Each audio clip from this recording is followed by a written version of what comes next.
Welcome to another edition of Infield Fly, talking baseball with you. Man, I'm wearing a hoodie. It is hoodie season, and hoodie season means postseason. It's the greatest time of the year. Baseball playoffs going on. Hockey's about to start. Basketball's starting. Baseball's in the postseason. Football's in high gear. So it's a great time to be a sports fan, and it's a great time to be a baseball fan as we have moved on from the wild card round into the division series. And we got it all covered for you here on Infield Fly. I'm Rob Fisher. I'm wearing my Cardinals postseason hoodie. Oh, yeah. How old is that? 2021. Oh, wow. Yeah. Wow. The shade. Vintage. Yeah. Lang's wearing his Braves postseason gear, which is just basically regular. Every year. This is just regular gear. Yeah. Yeah, exactly. And Keith Murphy with us as well. He's not wearing anything Cubs today. We're out of Cubs season. No Cubs. I'm mourning my Cubs. Well, first, fellas, how we enjoyed the playoff. The wild card was a quick round with 4 sweeps. That was a little surprising. Then we had 2 days with no baseball, which felt really weird. That we had a couple of days with no games whatsoever, and now the division series started. Lang, what's caught your eye so far? I don't like the schedule the way it's set up, but like if I complain about this, it's going to come off as sour grapes because I'm a Braves fan. Right. But even in a vacuum, I mean, like if the 3, first of all, they don't reseed, then like having all this time off between, like, I saw some like former players tweeting about it today that saying like, look, you play 162 games and like you really don't have any days off. I mean, maybe once a week or so, but you play every day for 6 months, and then you have 7 days off before your next game, and it's really hard. And I think you saw like 300 win teams all lose game 1 in the first round. So we saw it last year. 200 win teams didn't make it to the World Series. The Phillies came from the wild card last year. Yeah. So I don't know. I mean, maybe MLB just doesn't care. Maybe they think, oh, this is more fun this way. But I don't know what you're supposed to do. It's hard. Like maybe make the wild card 1 game, or just the wild card should be played the day after the season ends, or I don't know. I mean, I get it. Like Major League Baseball didn't think that all those series were going to be sweeps.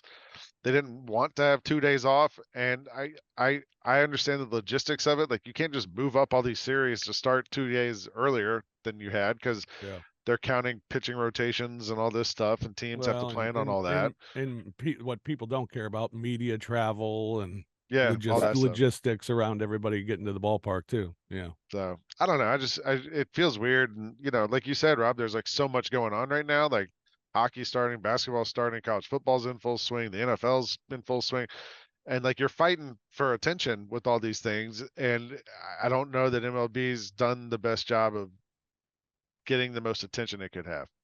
Yeah, well, I think that's been a problem for a long time for MLB. Murph, but that's something that Rob Manfred has like been pretty upfront about, like wanting to address that and wanting to like changing all the rules and doing all these things to make it more fun and friendly and all that. This seems like this might need to get bumped up on his priority list. Yeah. Murph? Yeah, pitchers seem to be getting chased off the mound early in these series, man. Like that Dodgers game was wow. Like they were just coming out with the bats, man. Like I thought it was like a typo, because I just turned on the game and I saw, no, seriously, I turned on the game and it was what was it, 8-zip or something, 7-zip or something like that. I think it was 5-0 before they got out. Yeah. It's like, I'm like, what happened? Then I saw who was pitching. I was like, they should not be able to do that to Kershaw. That's just crazy. And then I was looking at the highlights and I was like, holy crap. So it's been so unpredictable, these series. Like I thought for sure, I mean, you could have told me that this was going to be the Brewers' year, at least to make it out and to see what happened to them. That just tells me a lot of things. It tells me that the rotations, you got to stay hot. And sometimes that doesn't even matter, because some of these teams that got swept, they were hot. Like the Brewers were hot coming in. So it's been wacky to me. That's the best word I can use. Yeah, I think it's been pretty wild. The thing that I learned, and I think I've learned it in the past, it's just kind of reiterated again. It kind of it surprises me when we get to this point of the season. And Murph, the Cubs did this when they won the World Series with John Lackey, of how we just managers are screwing up their rotations by throwing starting pitchers in relief roles. Yeah. And throwing starting pitchers in relief roles doesn't always work because it's that different mentality, that different, just that whole different mindset for a starter to come. I mean, you hear about that all the time when starters come out of the pen or relievers start, that it's just such a different mindset that it's tough. And then all of a sudden you get to the biggest games of the year in the postseason and Baltimore's bringing in Jack Flaherty out of the bullpen. It's like, well, wait a second. Now they don't know who's even starting in game 3. Right. They messed the whole rotation up. I mean, we saw the Rangers do it with Suarez and go really with him. We saw with the Diamondbacks the Rangers went with Haney to start, and then Dunning comes in 3 innings later and he pitches 3 innings, and it's like, what do we now? It's worked for the Rangers too, but Lang, your team, the Braves, the lineup was changed for game 1 of the postseason. It's like, what are we doing? I mean, 162 got us here. Why are we changing things now? And it blows my mind. I think the pitching in the lineup, I think are different conversations to have. And like the Phillies, like you mentioned, Suarez comes in, he's red hot, just ripping through the Braves, and they take him out. And you're like, what in the world are they doing?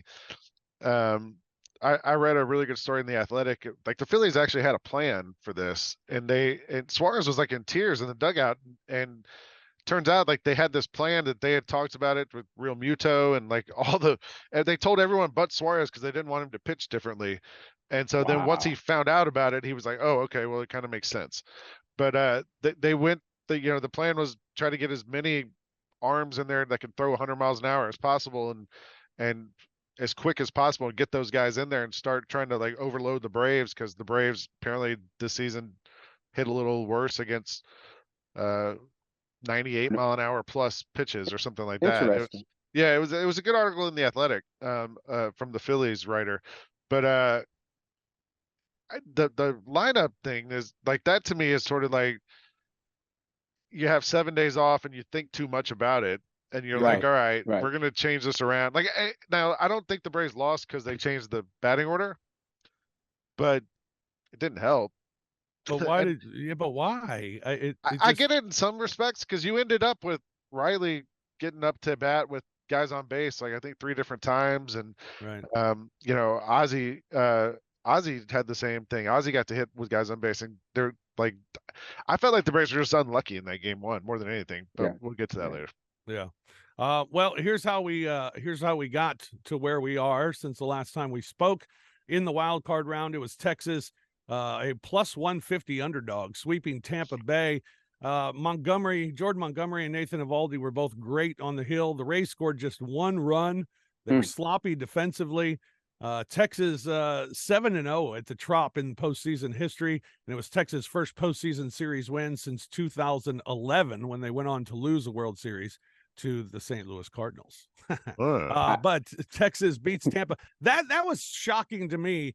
It's crazy. That just Tampa couldn't muster any runs whatsoever, and how poor they looked defensively. I mean, they just looked like a bad fundamental baseball team, and that's something that's gotten them through the last couple of years. Yeah, the runs were not surprising to me, because in the postseason, sometimes pitchers just lock down, the rotations become bigger, they're throwing out people 3 innings, 4 innings plus, and then they're able to calm people down with the bats.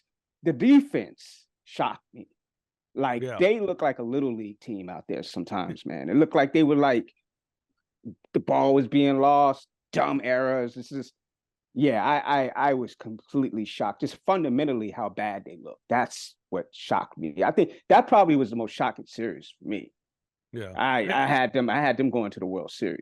And you look back at the end of the year and look back at the Rays and how many, they have 4 starters who aren't playing.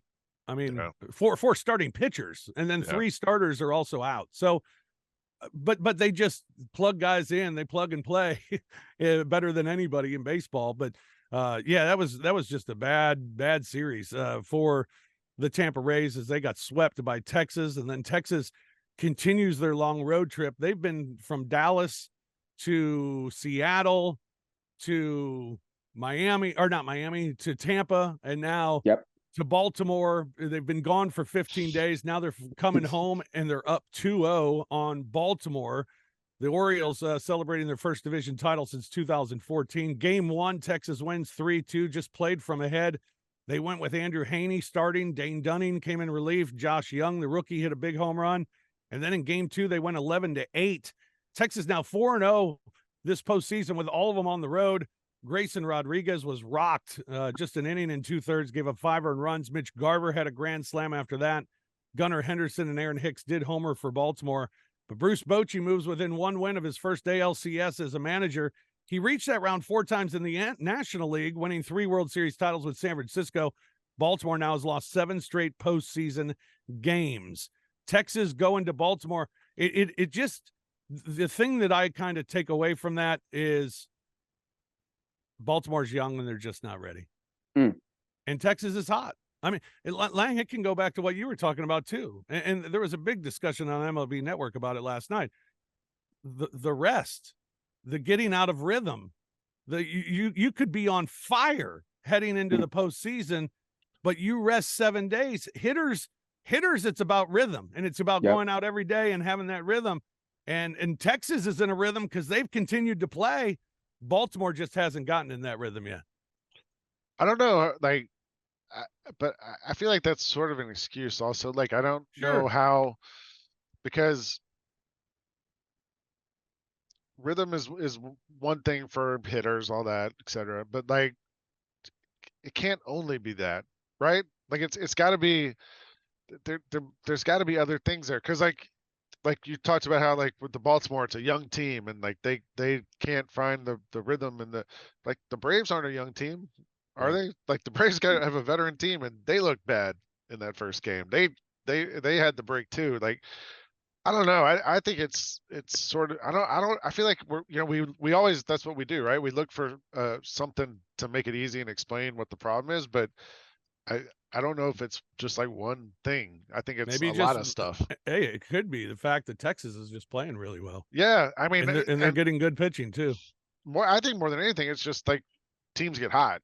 And we joke about it with the Cardinals needing to get hot last year, but like the Phillies last year got hot, make a run to the World Series, and like this right now, the Phillies look like the hot team again, and Texas looks hot. Like, there's teams that look hot, and I don't know if the Braves had played the day after the season ended, if it would make a difference, really. Yeah, I think Bruce Bochy's been managing his ass off too.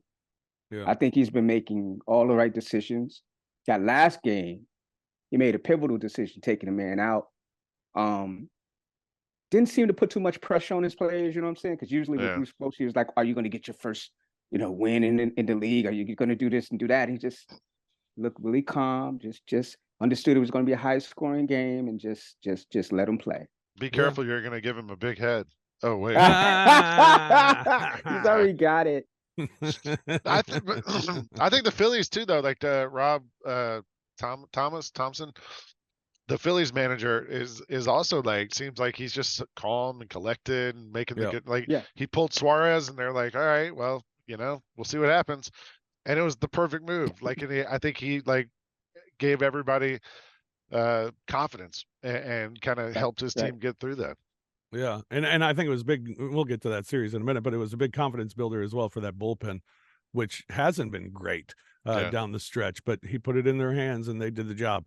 Game 3 for Texas and Baltimore. They move to Arlington, where Texas has a chance to eliminate the Orioles. They'll have 2 chances at home.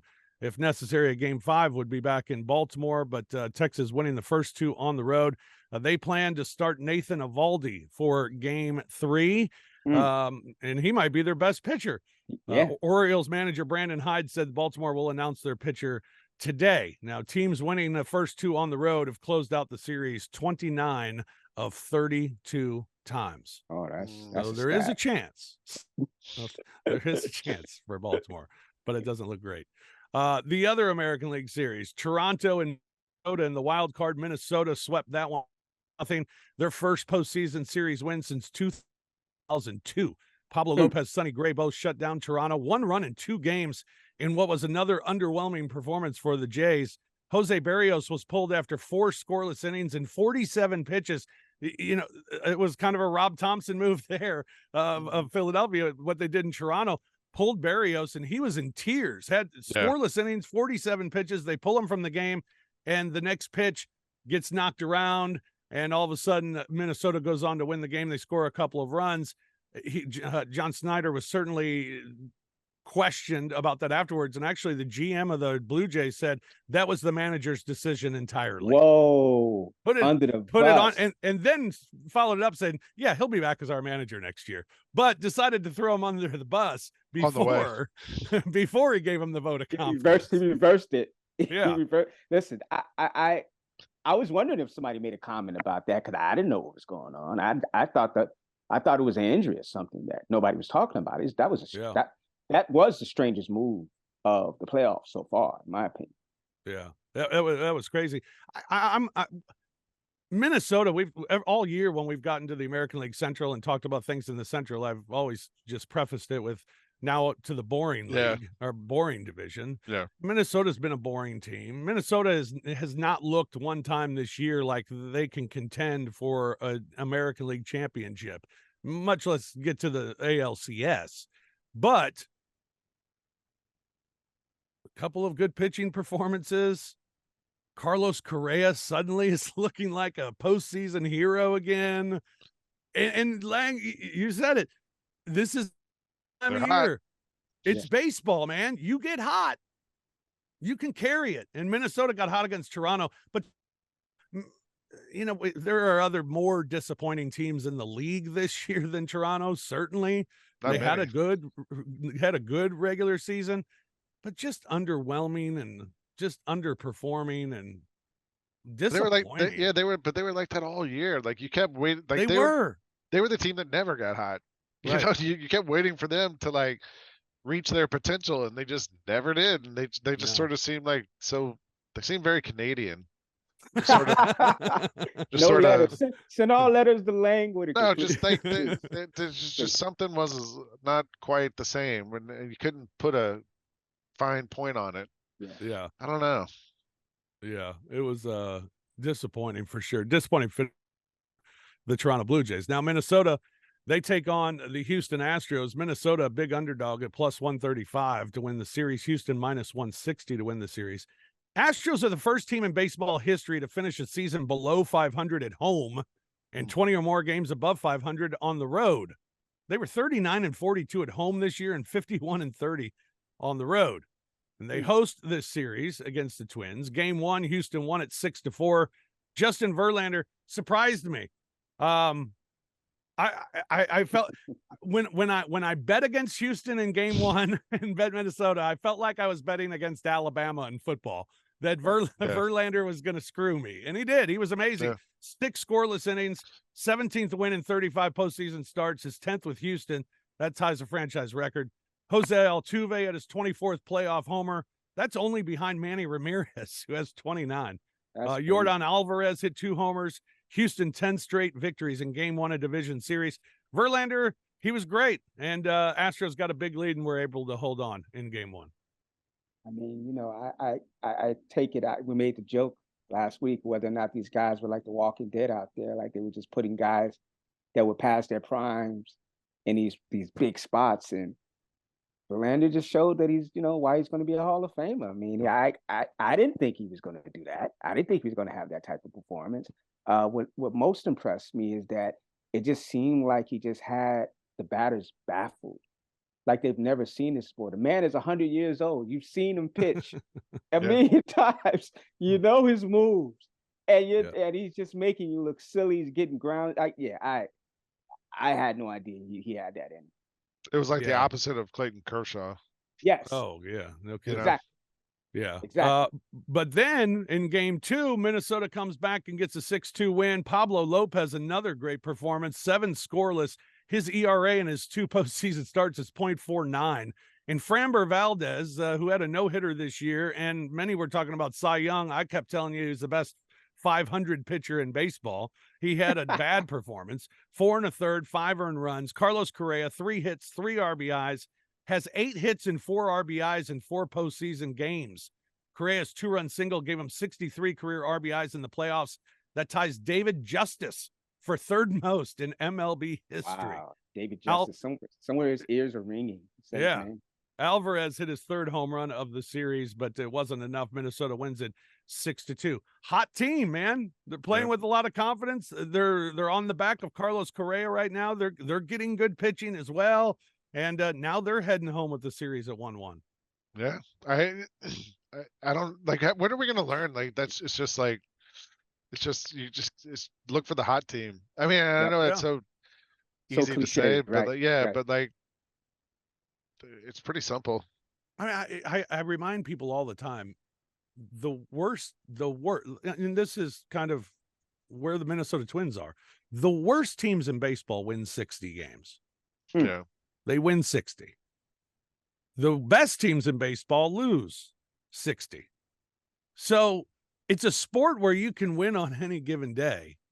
And when you get to this time of the year and you have the best teams, it's about who just has a good 5 games. Yeah, I mean, and who's better for the 5 games? And you know, Tony La Russa used to say it all the time. He's like, the best thing in baseball, the hardest thing in baseball is to win your division, because you have to do it over 162 games. You have to prove you're the best team. It's like, then anything can happen. And it's true. Anything can happen. Somebody's got to get hot. And right now the Twins are pretty hot. Let's stop quoting Tony La Russa if we can. Please. Houston right-hander Christian Javier will oppose Minnesota right-hander Sonny Gray in Game 3 on Tuesday. Javier 10-5 with a 4.56 ERA. Gray 8-8 with a 2.79 ERA this season. In the National League, Arizona, they took care of Milwaukee as a big dog, plus 150. They win 2-0 sweep the Brewers. Zach Gallen got a win. Corbin Carroll hit a homer.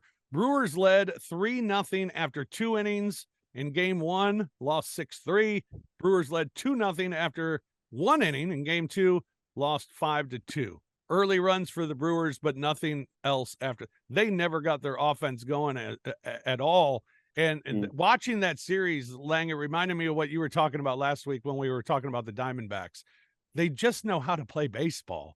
They play the game fundamentally really well. They steal bases. They move guys over. They knock guys in. They make defensive play. They just play the game really well. You don't feel like they're like relying on, you know, a 3-run bomb to they play small in a way, gritty, tough, all those kind of cliches. And, but it feels like for them that they actually are accurate. And I thought they were going to be like just kind of too much for Milwaukee in that way. Like they just sort of overwhelm you. And they were. Yeah, they were terrific. And then they took it into Los Angeles where, as Murph, you talked about it, didn't know what you were watching, as they beat the Dodgers 11-2. Clayton Kershaw lasted a third of an inning, giving up 6 earned runs. He's 13-13 all time in the postseason with a 4.49 ERA. Merrill Kelly went 6 1/3 scoreless, came into the game 0-11 all time against the Dodgers. Arizona hit. You mentioned how they don't wait for the 3-run bomb, but the thing is, up and down the lineup, they got guys that can hit them. They had 4 home runs in the game. Carroll had one of them. Diamondbacks have homered in 14 consecutive postseason games dating back to 2007. They're tied with the Dodgers and Astros for the second longest streak. The Dodgers, it was their 5th largest defeat in postseason history. And much like the series against the Brewers, the 3-game set, the Diamondbacks win Game 1 and set it up where they got Zach Gallen going in Game 2 and find themselves in really good shape against the Los Angeles Dodgers, the Diamondbacks. Man, that might be, if they can do that, that can be a shocker. That might be the most shocking series if they can pull that off. Has Kershaw said anything about that outing? Has he talked about it? I don't know, but I saw Dave Roberts said that Kershaw is going to start game 4 if they get starting there. game 4. Yeah. Jeez. Yeah. They said that's our guy. That's his role. He's starting game 4. But he was awful. Now, Zach Gallen will start game 2 for the Diamondbacks against rookie right-hander Bobby Miller of the Dodgers. That's the problem with the Dodgers. They have Kershaw and nobody else. Yeah. And Bobby Miller gets a start. Walker Buehler's out. Tony Gonsolin's out. Jose Urias is out. Yeah, so they got Kershaw and Bobby Miller. Bob Miller. Bob Miller getting the The start today. roadie. You got Elvis and you got the roadie. Yeah, man. Philadelphia, they swept Miami 2-0. Wheeler and Nola, they were dominant, outscored Miami 11-2 in the 2 games. Real Muto, a home run. Miami was, they were just never in it. I told you, Lang, I've been telling people I think Atlanta's probably the most fun team to watch in baseball, but what's scary is Philadelphia's jumping up there as one of the most fun teams to watch. Yeah. Not for I know me. you don't want to talk about that. I'll talk about it, man. They look like little kids, man. They look like little kids at the bat. Every time it hit making connection, it just looked like they was like you can just picture them like everybody's putting face paint on. Everybody's got like 1,000 million wristbands on. Yeah, it's like they're following like Harper's like this. I don't know, like this player that just wants to just. It's like he came out of like a Bad News Bears central casting or something. Like I just think that's the team that you did not want to face, Lane. That's the team you did not want to face. I would give any other team. I would tell you that Braves over any other team. For some reason, those 2 teams, they don't. It's like a thing that they do with each other, man. I don't know, man. My buddy always tells me the Braves are good for 4 runs every night. They averaged over 5 runs a game, so that makes sense. They're good for, if they fall behind, they're good for 4 runs. Well, they gave up 3 in game 1 against Philadelphia, but the Braves shut out. Spencer Strider, 7 innings, 1 earned run, 8 strikeouts. Ranger Suarez and 6 relievers hold the Braves to just 5 hits. Bryce Harper, 12th career postseason homer. Atlanta shut out for the first time since May 12th, and their first all season at home. They became the first team to lead the majors in runs and get shut out in their postseason opener since the 2001 Mariners. Spencer Strider, 8-0 against Philadelphia in the regular season, 0-2 now in the playoffs. 3-0, man. What happened? And are we going to talk about Tip, whether or not the catcher indeed made contact with the guy back there? Like what, Yeah, we can get to that. I know I said that wasn't, I didn't think that was a big deal. But what say you? I felt like the Braves just weren't lucky in that game. Like, cause like you said, Strider was great. The Braves pitching was good. You held them to 3 runs. And there were numerous times in that game where they had men on base,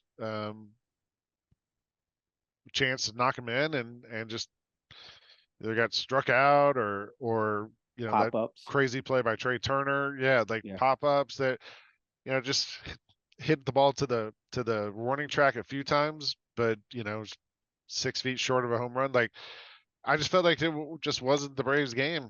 It happens sometimes, but like I don't like we got our ace going tonight, and I feel like it's not over by any means. Yeah, he was fine. He pitched last week in the simulated stuff and was fine. So like I feel like that's good. It was sort of like it was on game day for like Snicker to come out and say, oh, by the way, Kyle Wright's out for all of next season. He's having shoulder surgery. We found something. So there goes your game 3 possible starter.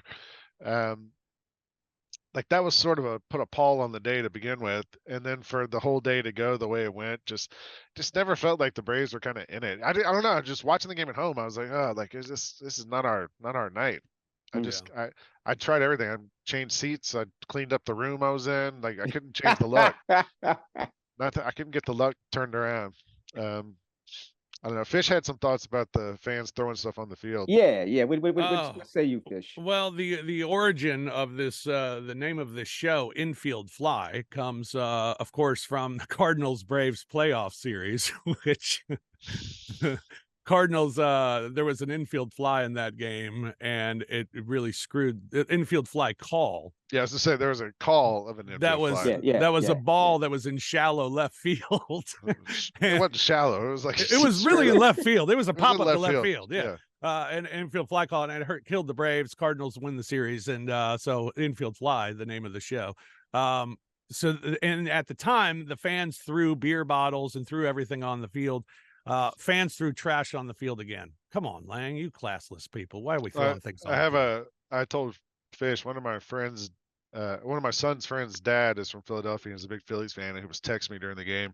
And when that happened, he was like, "What is this? This is so classless." I was like, "Yeah, dude, you want to talk about when the Braves fans booed Santa Claus that time?" Oh wait, that was the Philly fans. Like to compare Braves fans to Philly fans is wild. Yeah. But they have a jail at their stadium, for crying out loud. Here we are.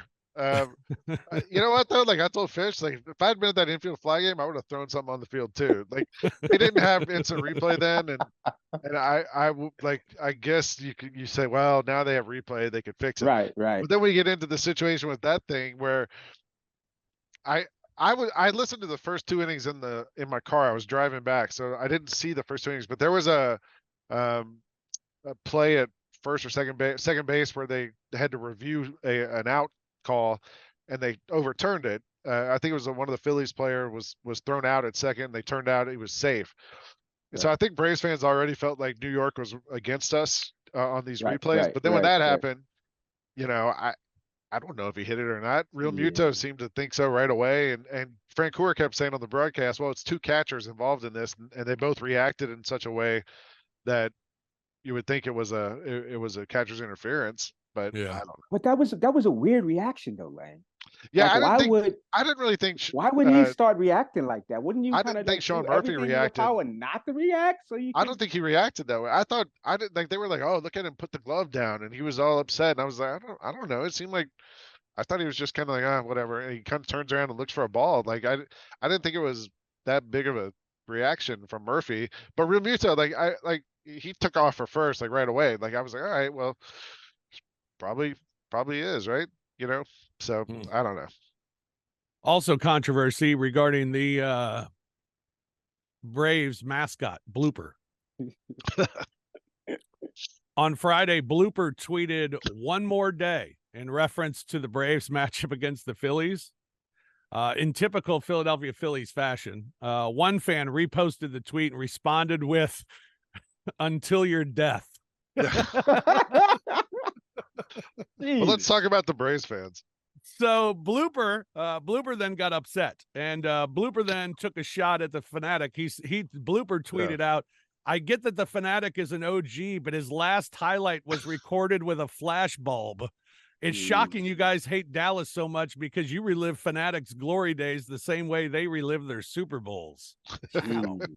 So Blooper, but look, so there's a Blooper and a controversy with the fans. Can we give that kid a raise? If you don't follow Blooper, first of all, you should follow him, because all season long he just tweets real spicy stuff all season. Like really, this is not out of pocket for Blooper. Like I don't know who runs the Blooper Twitter account, but he like engages people and he posts memes, like, and he has a lot of followers. Like it actually like sort of surprising, but all season he's been like this. So I wasn't really that surprised when he started mixing it up with all these Phillies fans. Like that's kind of what Blooper does. Blooper. Yeah, that's fantastic. All right, Max Fried, Zach Wheeler. They are the starters for game 2 with Philadelphia and Atlanta. I guess Bryce Elder would go game 3, right? Yeah, I think that's the thought now. There was talk of him or Kyle Wright or AJ Smith-Shawver, who like the last month was actually really good. Yeah, Wright's out now. Shawver's 20. Like I don't know. Maybe you give it to him and let him try. I don't know. I think I'm a little worried about Elder starting that game 3 in Philly. I mean, he made the All-Star team, but the second half of the season he wasn't great. And I don't know. Maybe for a pitcher having 8-9 days off is actually a good thing. I think he was just kind of worn down by the end of the year, but having some time off, maybe he's a little fresher. Yeah. Hey, want to remind everyone you can watch your Memphis Grizzlies this Thursday on Bally Sports Southeast and Bally Sports Plus at 6:30 p.m. as they tune up against the Atlanta Hawks, presented by FanDuel. Check local listings and Grizzlies.com for channel guide. Of course, Pete Pranica, Brevin Knight on the call, and I'll be on the sidelines. That's this Thursday on Bally Sports Plus and Bally Sports Southeast at 6:30. And then get ready because opening night is coming Wednesday, October 25th at 7 p.m. as your Grizzlies play host to the Pelicans. Arrive early and enjoy all the opening night festivities. Plus, the first 10,000 in attendance receive a Grizzlies back to the grind t-shirt. How about that? That's pretty cool. Cool. Yeah. To purchase your tickets or for more information, open the official Grizzlies mobile app or call 901-888-HOOP today. All right, a couple of other notes. One thing I learned this week, the most postseason rounds won by managers. Most postseason rounds won by managers. Joe Torre's first at 19, Tony La Russa second at 16, and then Bruce Bochy at 14. Interesting. And close to making it 15 now. So good for Boch. I thought Buck Showalter would be in there somewhere. No, speaking of Buck Showalter, we got Buck Showalter news. Oh, yeah. Yeah, Buck Showalter's interested in the Angels job, reportedly. Yeah. He says he wants to manage again this season. Doesn't want to do the whole let's take some time off. I guess he realizes his clock is ticking. He needs, if he's going to manage, he better get back into the game soon. Nah, that's not a good idea. I do think no retreads. I think if he is going to manage a team, it should be like a veteran team, not a younger team of young kids, But I think like just let him go back to MLB Network or ESPN or something. Max Scherzer's throwing to live batters. He's hoping to return this postseason. Yeah, that he is.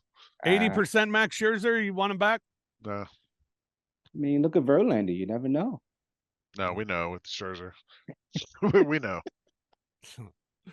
Felix Bautista, Baltimore Orioles, Tommy John surgery. He'll be out all of next season. That's brutal. Sandy Alcantara, same Tommy John surgery. He'll miss all of next season as well.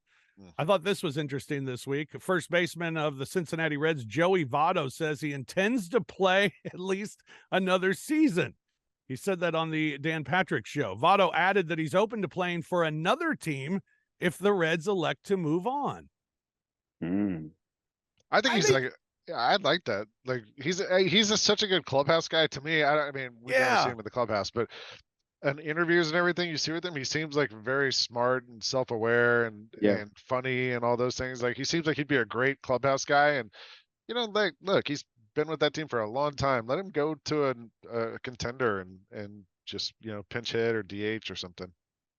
Yeah, I think he still has something to give. Sure, he can contribute something, right? Yeah, I think so. I think what you said too. I mean, just not being in the clubhouse, but he appears to be a guy who's great for a team, and a team like Cincinnati appears to be great for a team like that because of how young they are, and he seems to get along with all those guys. So who knows? And maybe they're a team that they expect next year to be a postseason team. That maybe they'd want him around. I mean, I think he'd also be awesome on TBS or ESPN or somewhere, just on the desk being one of those guys. Yeah, he's got a career after baseball for sure.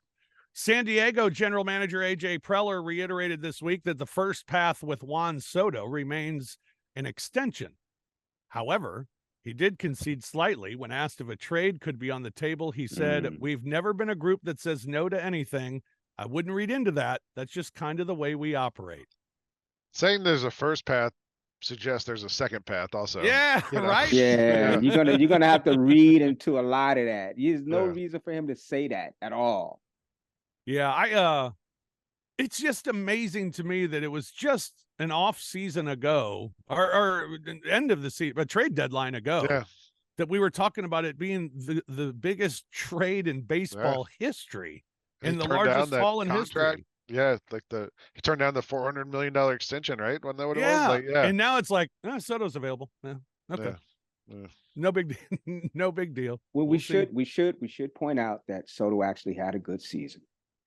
Yeah, he did. He finished really strong for a team that didn't do crap. Yeah, he kind of need a guy who walks a lot. Yeah. Yeah. I mean, he shut me up because I was on him all season. In the second half, he just was one of the best players in He the didn't league. shut me up. He still walks too much. If you were on him, I don't know what Fish was. Yeah. Meanwhile, the Diamondbacks and Dodgers, their series goes to Arizona for Game 3 after they play Game 2 in Los Angeles. Now, there's a distinct possibility that the Dodgers could win the series in Arizona if that were to happen. Now, and the Diamondbacks, they have that pool out in right field. Yeah. Well, the pool apparently has become a sore subject over the past decade. I don't know if you guys were aware of that. Diamondbacks president Derek Hall said his team will not forbid the Dodgers for jumping in the pool should they prevail. He said they have the right to celebrate wherever they want and however they want. Now, this was a long time ago. He said this about the Dodgers. I could call it disrespectful and classless, but they don't have a beautiful pool at their old ballpark and probably wanted to see what one was like. Wow. A decade ago, when they played the Dodgers in the play, or in 2017, when these two teams played, the Dodgers won the series. They had horses, like a horse, inflatable horses, right? Like, what are they called? The Unicorns? horse? The police on horses. Oh, okay, yeah. They had them surrounding the pool so the Dodgers couldn't get in the pool, and they stayed out there for like 5 hours after the game ended.